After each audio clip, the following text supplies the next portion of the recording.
Hey everybody, it's Mary, Cheatham, and Meg, and we are coming to you on the last evening of a conference. We've been in Las Vegas for the last several days for this huge Keller Williams real estate conference. It's called Family Reunion. We come every year. It's really fun. I think it's been a great one. It's been super fun. I feel a little bit out of our element right now because usually we're talking to someone, but we're able to kind of see our surroundings. So excuse the hotel room in the background. That's right. But we just wanted to hop on and fill you guys in on some fun takeaways that we have had over the past few days. We've had the privilege of hearing from Tony Robbins, from several awesome agents throughout Keller Williams. But today we got to hear from Mel Robbins. I know. You know, I'm actually pretty blown away that if you have not heard of Tony Robbins, I'm sure you have. He is a very powerful speaker. Yes. He is very well known for kind of motivating folks and mindset and that kind of thing. And then Mel Robbins, they are not related. Correct.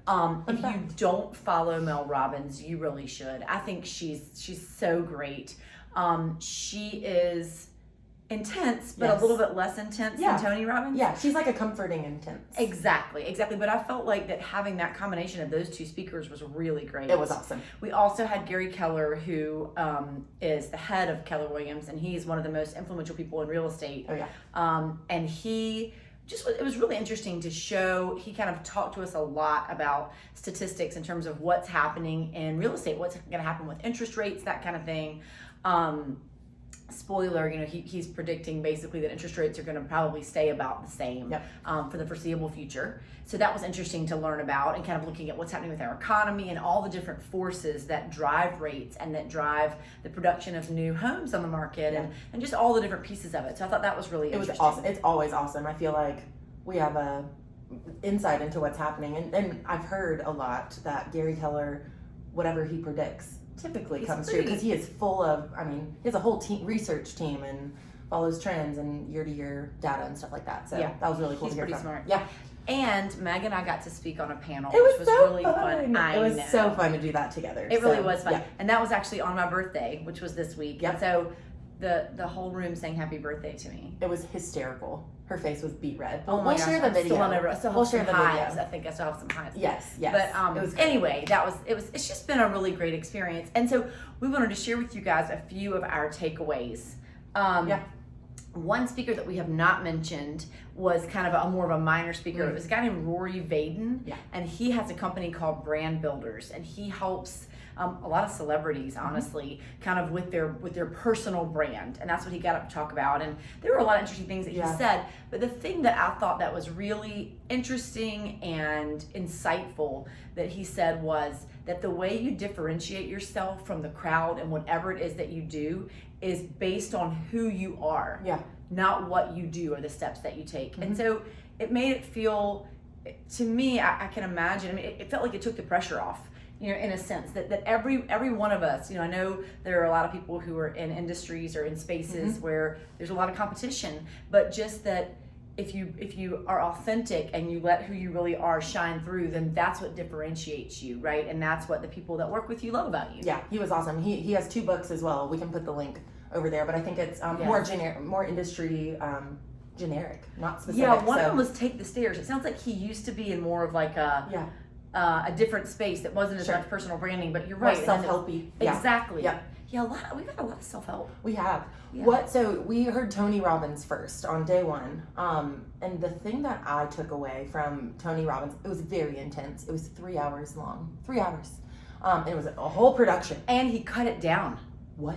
Oh, you didn't know that? Oh, wow. Yeah, he cut it down. So I know we have our coach, Jordan, is going to an event later this year. It's 6 days.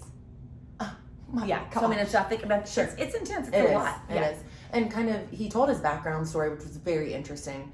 If you haven't heard it, I'm sure it's on podcasts everywhere. But his whole premise is you don't experience life, you experience the life you focus on.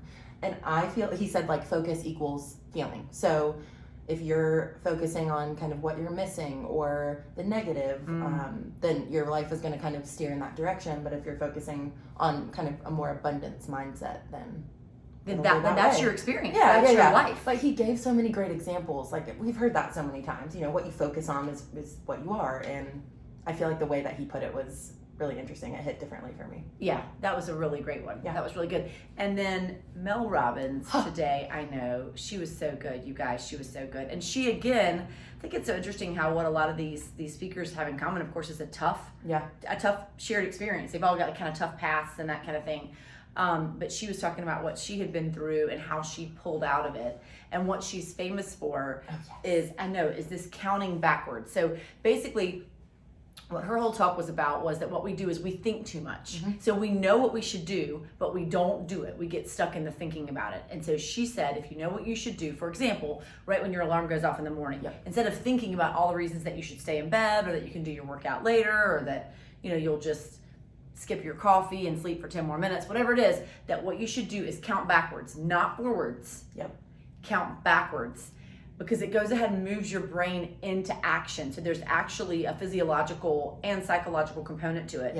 But that all you do is you count backwards 5, 4, 3, 2, 1, and then you just do the thing.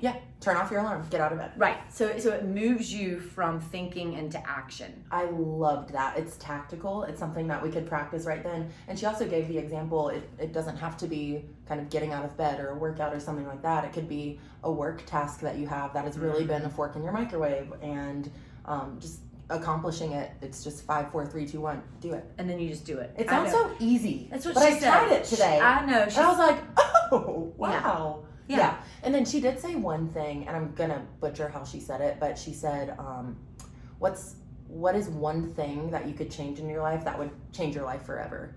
And it, like, everyone was in like tears. I don't know, it was just really good. And it's interesting to think about what small tweaks can do for your life. I think so too. Do you remember she also said in the beginning, she said, if I put on the screen at the front of the big room, she said, this is the year that I whatever. And she said, how many of you know what your thing is for this year? Stand up. And then she said, if you're not standing up, then you need to figure out what your focus is for this year, because without a focus you don't have a direction, right? You don't know where you're going and you'll never get there. So it really, I don't know, I really thought she was inspirational, and she's funny. Really, she's a great Instagram follow. And a great Instagram follow. She also has a podcast, the Mel Robbins podcast. I've learned so much. When we realized that she would be our keynote, I started listening to her podcast, and it's just an easy listen, but you always learn something and feel a little bit lighter afterwards. That's right. And of course, we wanted to share with you guys the things that y'all might get value out of. It's been so much fun. We've had 10 team members here. And so it's been really fun. There's been countless classes and tips and tricks and new ideas and all these things to bring value back to our clients and to our team and to our community. Just new ideas about, oh my gosh, we never thought about doing it that way, and here's a great system to serve our clients better. It's really been a lot of that too, which has been awesome. Agree. But we are heading to our regional awards banquet tonight, which is North and South Carolina. All the agents within Keller Williams get together. The theme clearly is black and red, so we are putting on some red wigs. I know you can't see our red right now, but we'll post some pictures. Yes, but we will definitely post pictures. We're flying out tomorrow. We can't wait to be back in Carteret County. That's right. But in the meantime, hope y'all have a great weekend. That's exactly right. Happy Friday at this point if you're seeing this. That's exactly right. Thanks, guys. Bye, y'all. Bye.